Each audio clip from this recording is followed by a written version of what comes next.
ಸಖತ್ ಖಾರ ಬಣ್ಣ ಮತ್ತು ರುಚಿ ಆಚಿ ಚಿಲ್ಲಿ ಪೌಡರ್. ಇತ್ತೀಚೆಗೆ ಪರಪ್ಪನ ಅಗ್ರಹಾರ ಜೈಲು ಬರೀ ಅಕ್ರಮಗಳಿಂದಲೇ ಸದ್ದು ಮಾಡ್ತಾ ಇದೆ. ಇದೀಗ ಈ ಕರ್ಮಕಾಂಡಗಳಿಗೆ ಅಂತ್ಯ ಹಾಡಲು ಖಡಕ್ ಅಧಿಕಾರಿ ಎಂಟ್ರಿ ಕೊಟ್ಟಿದ್ದಾರೆ. ನೆನೆ ನಟ ದರ್ಶನ್ ಇದ್ದ ಸೆಲ್ಗೂ ಕೂಡ ಭೇಟಿ ಕೊಟ್ಟು ಪರಿಶೀಲನೆ ನಡೆಸಿದ್ದಾರೆ.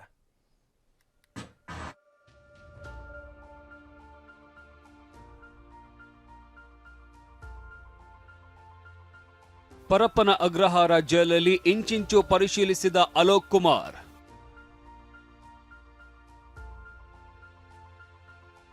ಜೈಲಿನಲ್ಲಿ ಎಲ್ಲ ಅಕ್ರಮಗಳು ಬಂದಾಗಬೇಕು, 15 ದಿನಗಳ ಡೆಡ್ಲೈನ್.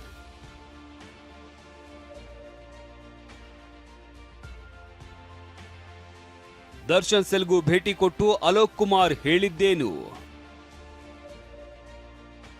ಬೆಂಗಳೂರಿನ ಪರಪ್ಪನ ಅಗ್ರಹಾರ ಜೈಲು ಇದು ಮೋಸ್ಟ್ ವಾಂಟೆಡ್ ಕ್ರಿಮಿನಲ್ಗಳು ಇರುವ ಕಾರಾಗೃಹ. ಉಗ್ರನ ಕೈಯಲ್ಲಿ ಮೊಬೈಲ್, ಉಮೇಶ್ ರೆಡ್ಡಿ ಕೈಯಲ್ಲೂ ಮೊಬೈಲ್. ಜೈಲಲ್ಲೇ ಕೈದಿಗಳ ಡ್ಯಾನ್ಸ್, ಗಾಂಜಾ ಸೇವನೆ, ಎಣ್ಣೆ ಪಾರ್ಟಿ, ಹೀಗೆ ನಾನಾ ಕಾರಣಗಳಿಂದ ಕುಖ್ಯಾತಿ ಪಡೆದಿದೆ. ಬರೀ ಅಕ್ರಮಗಳಿಂದಲೇ ಸದ್ದು ಮಾಡ್ತಾ ಇರುವ ಪರಪ್ಪನ ಅಗ್ರಹಾರ ಜೈಲಿಗೆ ಟ್ರೀಟ್ಮೆಂಟ್ ಕೊಡೋದಕ್ಕೆ ಇದೀಗ ಖಡಕ್ ಅಧಿಕಾರಿ ಎಂಟ್ರಿ ಕೊಟ್ಟಿದ್ದಾರೆ. ರಾಜ್ಯದ ಕಾರಾಗೃಹ ಹಾಗೂ ಸುಧಾರಣಾ ಸೇವೆಗಳ ಇಲಾಖೆಯ ನೂತನ ಡಿಜಿಪಿಯಾಗಿ ಅಧಿಕಾರ ಸ್ವೀಕರಿಸಿದ ಬೆನ್ನಲ್ಲೇ ಅಲೋಕ್ ಕುಮಾರ್ ಅಖಾಡಕ್ಕಿಳಿದಿದ್ದಾರೆ. ನಿನ್ನೆ ಪರಪ್ಪನ ಅಗ್ರಹಾರ ಕೇಂದ್ರ ಕಾರಾಗೃಹಕ್ಕೆ ಭೇಟಿ ನೀಡಿ ಜೈಲಿನ ಇಂಚಿಂಚು ಪರಿಶೀಲಿಸಿದ್ರು. ಅಕ್ರಮಗಳಿಗೆ ಕೈಜೋಡಿಸಿದರೆ ಗಂಭೀರ ಪರಿಣಾಮ ಎದುರಿಸಬೇಕಾಗುತ್ತೆ. ಜೈಲಿಗೆ ಯಾವುದೇ ವಾಹನ ಬಂದ್ರೂ ಚೆಕ್ ಪೋಸ್ಟ್ ನಲ್ಲೇ ಪರಿಶೀಲಿಸಬೇಕು. ಮೊಬೈಲ್ ಬಳಸ್ತಾ ಇದ್ರೆ ತಕ್ಷಣವೇ ಸಿಬ್ಬಂದಿಯ ವಶಕ್ಕೆ ಕೊಡಿ. ಕಳ್ಳಾಟ ಆಡಿದ್ರೆ ಕಠಿಣ ಕ್ರಮ ಎದುರಿಸೋದಕ್ಕೆ ಸಜ್ಜಾಗಿ. ಇನ್ನು ಮುಂದೆ ಗಾಂಜಾ, ಬೀಡಿ, ಸಿಗರೇಟ್ ಸಿಗಲ್ಲ, ಎಲ್ಲ ಬಂದಾಗಬೇಕು ಅಂತ ಖಡಕ್ ಆಗಿ ಹೇಳಿದ್ರು. ಆಸ್ಪತ್ರೆ ಪರಿಶೀಲಿಸಿ ವೈದ್ಯರು ಚಿಕಿತ್ಸೆ ಮಾತ್ರ ಕೊಡಬೇಕು. ಅದನ್ನ ಬಿಟ್ಟು ಕೈದಿಗಳಿಗೆ ಮೊಬೈಲ್, ಗಾಂಜಾ ಸಪ್ಲೈ ಮಾಡಿದ್ರೆ ಶಿಸ್ತು ಕ್ರಮ ಜರುಗಿಸ್ತೇವೆ ಅಂತ ಗುಡುಗಿದ್ದಾರೆ. ಜೈಲಿನ ಅಡುಗೆ ಮನೆ ಮತ್ತು ಬೇಕರಿಯಲ್ಲಿ ತಪಾಸಣೆ ನಡೆಸಿ ಕಾನೂನು ಬಾಹಿರ ಚಟುವಟಿಕೆಗಳು ಬಂದಾಗಬೇಕು. ಈಸ್ಟ್ನಿಂದ ವೈನ್ ತಯಾರಿಸಿದ್ರೆ ನಾನು ವೈಲೆಂಟ್ ಆಗಬೇಕಾಗತ್ತೆ ಅಂತ ಸಿಡಿಮಿಡಿಗೊಂಡ್ರು. ದರ್ಶನ್ ಬ್ಯಾರಕ್ಕಿಗೂ ಭೇಟಿ, ಯಾವುದೇ ಕುಂದುಕೊರತೆ ಇಲ್ಲ. ವಿಚಾರಣಾಧೀನ ಮತ್ತು ಸಜಾಬಂದಿಗಳ ಬಳಿ ಕುಂದುಕೊರತೆ ವಿಚಾರಿಸಿದ ಅಲೋಕ್ ಕುಮಾರ್, ರೇಣುಕಾಸ್ವಾಮಿ ಕೊಲೆ ಕೇಸ್ ಆರೋಪಿ ಹಾಗೂ ನಟ ದರ್ಶನ್ ರ ಬ್ಯಾರಕ್ಕಿಗೂ ಭೇಟಿ ಕೊಟ್ಟು ಪರಿಶೀಲನೆ ಮಾಡಿದ್ರು.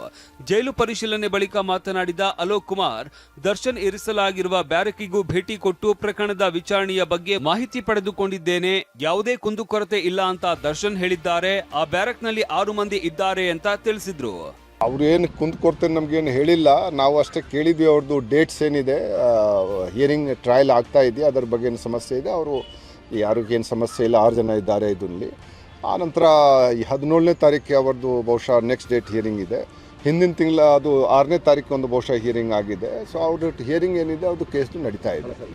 ಇನ್ನು ಜೈಲಿನಲ್ಲಿ ಅಕ್ರಮಗಳ ಕಡಿವಾಣಕ್ಕೆ 15 ದಿನಗಳ ಗಡುವು ನೀಡಿದ್ದೇನೆ. ಇಲಾಖೆಯಲ್ಲಿ 40% ವಾರ್ಡರ್ ಹುದ್ದೆ ಖಾಲಿ ಇದೆ. 4700 ಮಂದಿ ಖೈದಿಗಳನ್ನ 100 ಮಂದಿ ವಾರ್ಡರ್ ಕಂಟ್ರೋಲ್ ಮಾಡೋದು ಸುಲಭ ಅಲ್ಲ. ಒಂದೇ ದಿನದಲ್ಲಿ ಬದಲಾವಣೆ ಅಸಾಧ್ಯ, ಆದ್ರೆ ಸುಮ್ಮನೆ ಕೂರೋದಿಲ್ಲ ಅಂತ ಹೇಳಿದ್ದಾರೆ.